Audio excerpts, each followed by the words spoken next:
Welcome to recipe of the week.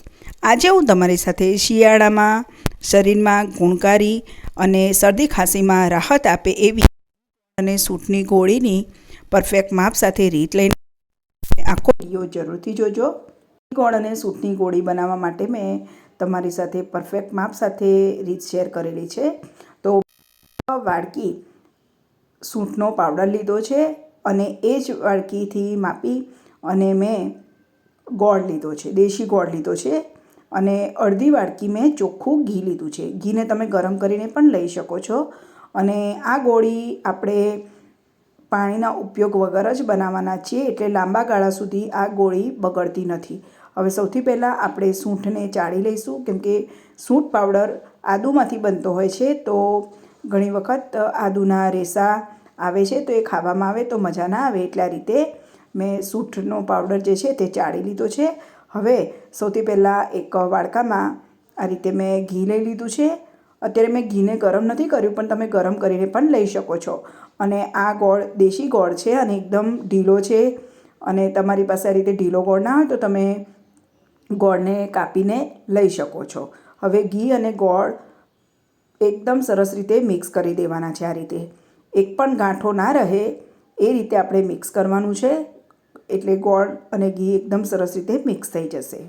અને કોઈ કાકરી હોય એને આ રીતે મસળતા જઈએ અને તોડતું જવાનું અને મિક્સ કરી દેવાનું, જેથી જ્યારે આપણે ગોળી ખાઈએ તો કાકરી ના આવે ગોળની।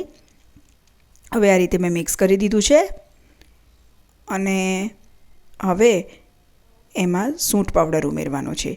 શિયાળામાં રોજ સવારે તમે આ એક ગોળી ખાઈ લો તો તમને શરીરમાં થોડો ગરમાવો પણ રહે, કેમ કે સૂંઠ પાવડર છે અને ગોળ પણ શિયાળામાં ખૂબ જ ફાયદાકારક છે અને ઘી તો શિયાળામાં ખાવું જ જોઈએ। તો આ ત્રણેય વસ્તુનું મિશ્રણ કરી અને આ રીતે ગોળી બનાવી અને તમે શિયાળામાં ખાઈ શકો છો। અને આ ગોળીને ફ્રીજમાં નથી રાખવાની, બહાર જ રૂમ ટેમ્પરેચર પર રાખી અને 1 થી 1.5 મહિના સુધી સ્ટોર કરીને તમે ઉપયોગમાં લઈ શકો છો। હવે ઘી અને ગોળ સરસ રીતે મિક્સ થઈ ગયા ત્યાર પછી મેં સૂંઠ પાવડર ઉમેરી દીધો છે અને આ રીતે મિક્સ કરી અને નાની નાની ગોળી વાળી દઈશું। તો જો તમને મારી ઘી ગોળ અને સૂંઠની ગોળીની આ રીત પસંદ આવે તો મારા આ વિડીયોને લાઇક અને શેર કરજો તથા મારી ચેનલને સબસ્ક્રાઈબ કરજો। તો આ રીતે બધું એકદમ સરસ મિક્સ થઈ ગયું છે। હવે નાની નાની ગોળી વાળી દઈશું।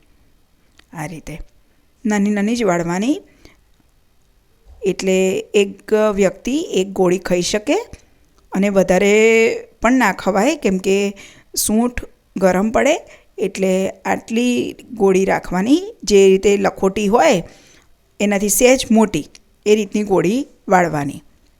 તો બધી જ ગોળી હું આ રીતે વાળી દઈશ અને ત્યાર પછી એરટાઈટ ડબ્બામાં ભરી દઈશ। તો તૈયાર છે ઘી ગોળ અને સૂંઠની ગોળી, જે શિયાળામાં ઠંડી સામે રક્ષણ આપે છે અને શરદી અને ખાંસીમાં પણ રાહત આપે છે। તો તમે આ શિયાળામાં બનાવીને જરૂરથી ટ્રાય કરજો।